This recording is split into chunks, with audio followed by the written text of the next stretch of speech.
Hey guys, welcome back to my channel. Today I'm gonna be showing you guys my test results from the CircleDNA test that I did a few weeks ago. 1, 2, 3.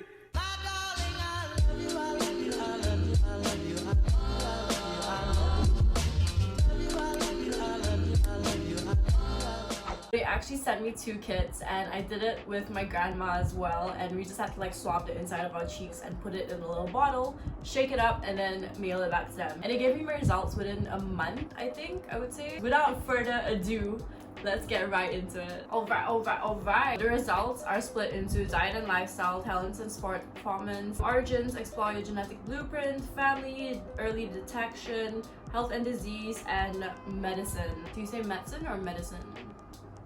Medicini.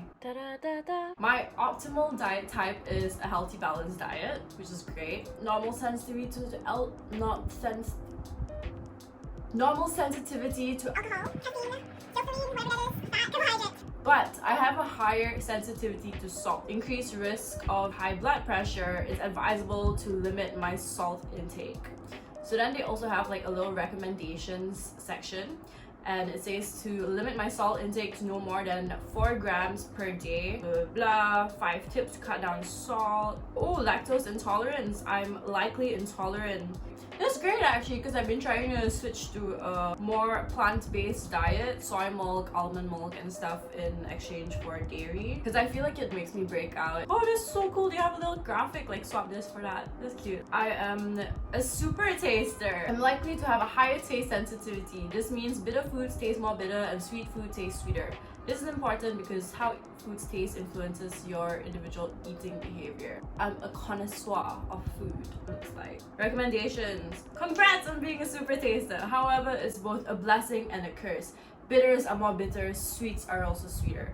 I'm more sensitive to the sweetness of sugar, the burns of chili peppers, and the tannin of wine. I am likely to have an elevated risk of regaining weight once I've lost it. It's advisable that I focus carefully on maintaining healthy eating and lifestyle behaviors. Increased needs for cruciferous vegetables that promotes my body's natural ability to remove harmful chemicals. Aim to increase to 3 to 4 servings a week. Bok choy and kai lan. That's what I'm gonna be eating more of. My body is predisposed to generate higher amounts of potentially harmful chemicals from smoked foods that can damage my DNA, possibly leading to serious health problems. So I have to limit my consumption of grilled and smoked meat to at least 1 to 2 portions a week. Protect meat from direct heat when cooking. Do this by cooking your food at a lower temperature or using more liquids to make a curry or stew. Okay, noted on that. Alright, that's it for diet. Moving on to nutrition. Antioxidants, normal needs. Calcium, normal needs. Iodine, higher need. Advisable to increase iodine intake, as it is important for healthy thyroid functions. Even tell you what kind of food is good for iodine, iron, normal, everything else normal. Omega-3, so I need more omega-3.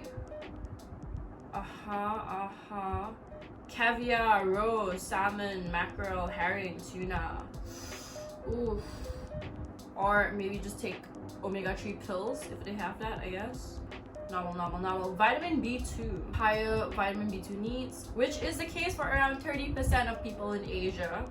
My body has a difficulty in efficiently processing vitamin B2. Increase your vitamin B2 intake, as it is important for cell growth and function, as well as helping turn the food you eat into the energy you need. Then they give you an example of sauces which has a lot of vitamin B2. Vitamin B6, advisable to increase B6 as important for maintaining optimal energy levels and a healthy immune system. I have higher needs for vitamin D. My body may have difficulty efficiently processing vitamin D compared to individuals with normal needs. It is advisable to increase your vitamin D intake, as it is important for healthy bones and muscles. And everything else is normal. Alright. Definitely gonna take notes and change up my diet a little bit. Well-being. Everything looks pretty good. Oh! Stress fracture risk. This suggests that during high impact or long distance training, I'm more susceptible to developing fractures that could lead to injuries. I need to warm up for a few minutes before exercising, mix up exercise routines. That's great because I don't exercise at all right now. I'm just kidding, I started 2021 resolutions. Stress and sleep. Sleep apnea risk. Average sleeper, standard sleep duration, sleep movement, sleep quality, sleep time, morning lark. Okay. Based on my genetic results, I'm likely to be a morning lark. This suggests that I tend to wake up and be more active earlier in the morning and go to bed earlier. It's advisable that I get most important things done in the morning.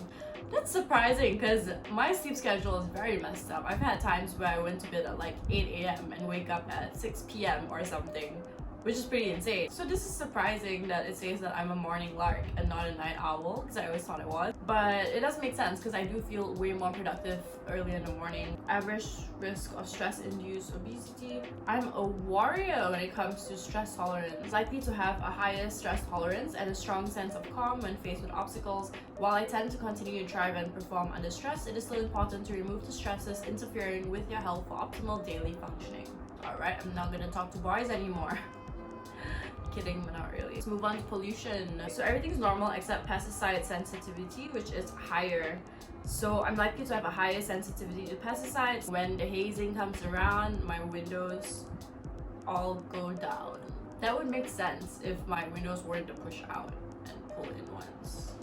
Moving on. Okay, skin age normal. I am more likely to look my chronological age, i.e. the number of years I've been alive.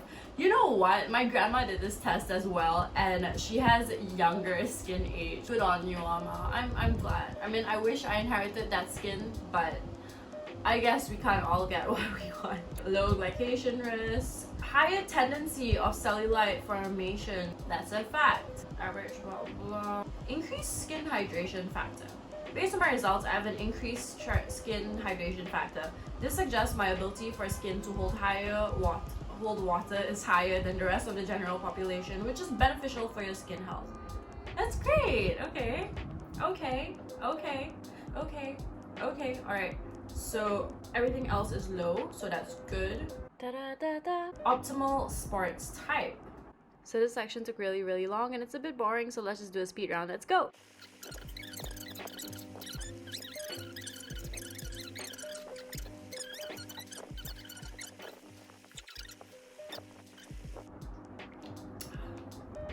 Okay, moving on to success traits. I have a normal IQ. Genetic factors account for approximately 50% of difference in intelligence. I have an excellent EQ. Genetic factors account for 10% of an individual's EQ. Excellent AQ, which is entrepreneurship tendency. Normal creativity. Above average educational attainment. Normal information processing power. Normal language ability. Gifted mathematical skills.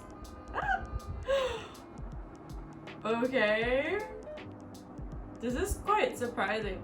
Approximately 54 to 65% of an individual's mathematical ability is influenced by genetics. That's pretty crazy actually. I wasn't that good at math, I would say, but I mean, once I understood it, I actually really liked it, and it was pretty easy to understand if I had someone to teach me. But still, I wouldn't say I'm gifted.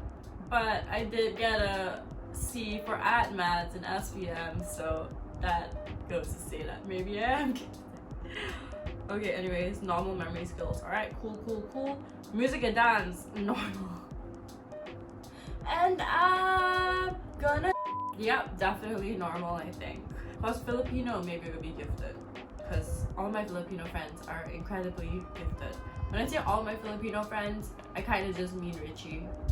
Anyways, Ancestry compositions, and probably what everybody is waiting to see, because this is the most interesting one. Oh, I look like Lilo. Okay, first let me say I'm actually Chindian, so both my parents are Chindian, and the results kind of really show that. 51% South Asian, Indian, Pakistani, Bhutanese, Nepali, Bangladeshi. 45% East Asian, Chinese. I have no Japanese and Korean, but my grandma does have Japanese and Korean a little bit. Southeast Asian, 1.26% Vietnamese.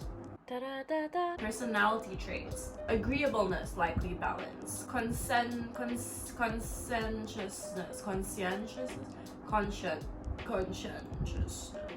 likely easygoing, flexible. Extroversion, likely balanced. Neuroticism, likely sensitive or concerned. As a result, you may sometimes experience psychological stress or unpleasant emotions. Science suggests that genetic factors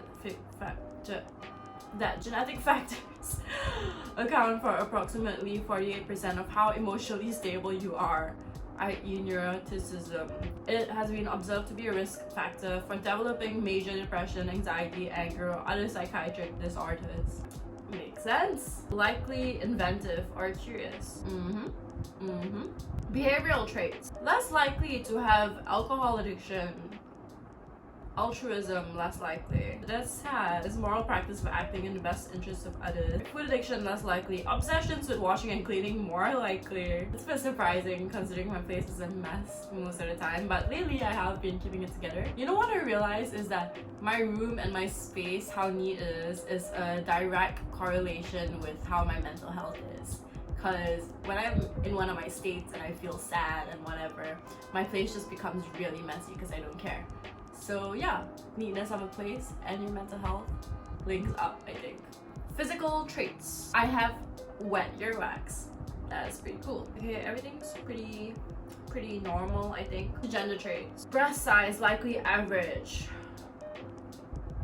Because it's average or larger. Because if that wasn't smaller than average, that's all I'm saying. Female sex hormone levels, likely normal. Thrill seeking. I am a thrill seeker. Predisposition towards displaying thrill-seeking behaviors. Such, I'm more vulnerable to the excitement that comes from being involved in adrenaline-driven activities. This is to understand if I carry a genetic condition that may be passed to my unborn child. Before we get to the results, make sure you understand how to interpret it. This will not affect my health, however, certain results may affect the future health of my family. 4 types of results. So basically, if both parents have carriers, then their child has a risk of inheriting 2 recessive mutations, thus presenting with the condition. Okay, a little charty chart. Negative. Okay, I'm just gonna... Whoa, there is a lot. Okay, so I'm negative for everything. That is great, honestly. I might just go have a baby right now. Cancer risk. Woo! No cancer. I was actually pretty worried about this part, honestly. But obviously, like, you know, it's the same with the family planning. Even if they find like a cancer-causing mutation, it's not super dangerous. Like, but you should get it checked. I mean, yeah. Anyways, yeah. So I'm good on the cancer front. But I feel like I should still go for like yearly checkups. I feel everyone should go for yearly cancer checkups. Dementia and brain health. Average risk of everything. That's great.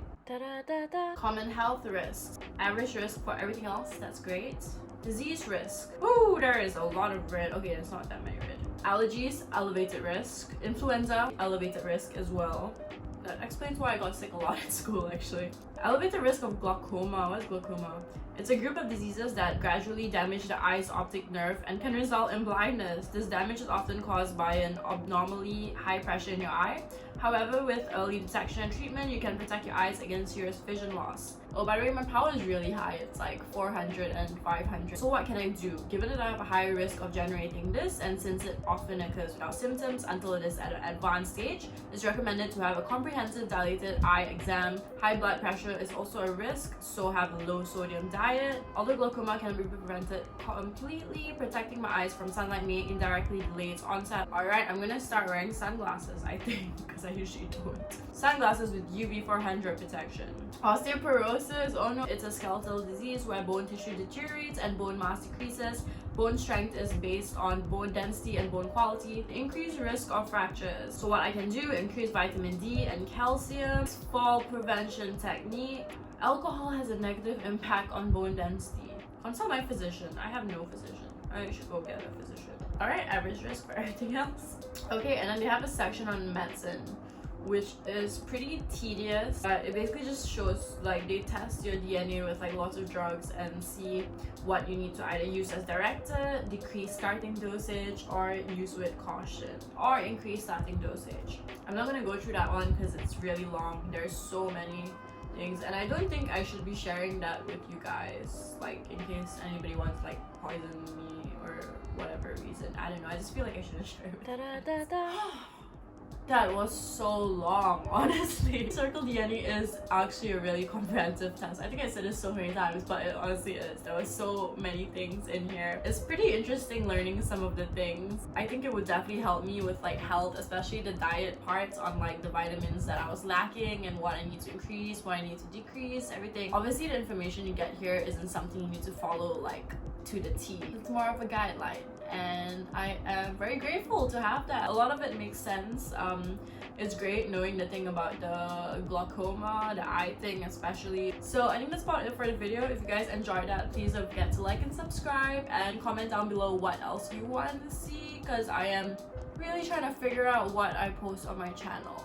Let me know what you think of the test, or what surprised you, or any questions you have about the test. I would be so happy to answer it, so just drop them below. Just have a great day, guys. Stay safe, everybody, and until next time, peace out, Girl Scouts. Da, da, da, da. Imagine if I just checked it and it wasn't recording at all. Just yeet myself off the bed. Also, I got this top thrifted. It's actually really cute. I think it was like 5 ringgit. Oh my god, I suck. I didn't even tie this bow properly before the video. Damn. This could have been it through the whole video, but I was lacking.